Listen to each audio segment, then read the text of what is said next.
Did Emerald Fennell go Bronte or bust? I'm going to use that for over a week.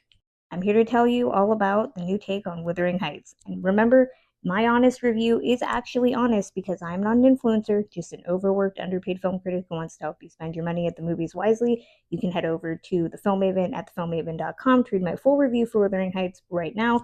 And please be sure to like, share, subscribe if you enjoy what you're hearing. I got exactly what I was expecting from this movie, which is somebody that has clearly read the book, loves the book, but understood that they also needed to make a movie. And they also needed to make an Emerald Fennell movie. The movie's biggest failings are when it tries to put a little SALTBURN in with your Bronte.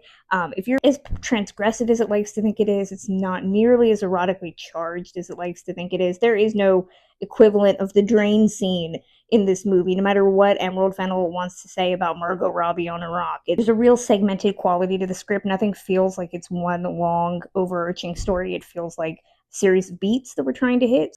So it feels very much like this is a movie meant to be watched with a short attention span. There's a nice little throwaway line to explain how Margot Robbie at 35 is playing Catherine that I appreciated. I appreciated a lot of the narrative changes that Fennell made, Heathcliff aside, because come on, girl. But she does condense characters you expect her to condense. She compresses a lot of the time. She nixes the second half of the book, which she is not the only director who has done that. It's really Jacob Elordi and Alison Oliver, their movie. Jacob Elordi is pretty much pandering to everything. He caters to them all, and he does his job very well. But Alison Oliver, I love how we did Isabella in this interpretation. This is where I think Fennell changing the story really shone, and I wish that this had maybe just been a different movie that let her tell some story about a young girl who wants to learn about kinkiness in ye olden times. This is one of the most beautiful movies you'll watch this year. Everything, costumes, production design, it's got a very old Hollywood MGM feel to it. I gave it a B.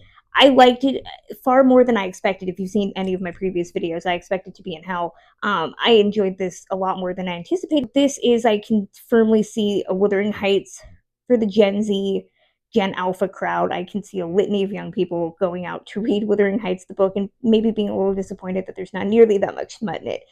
Drop it in the comments. Let me know. Are you seeing Wuthering Heights? What did you think?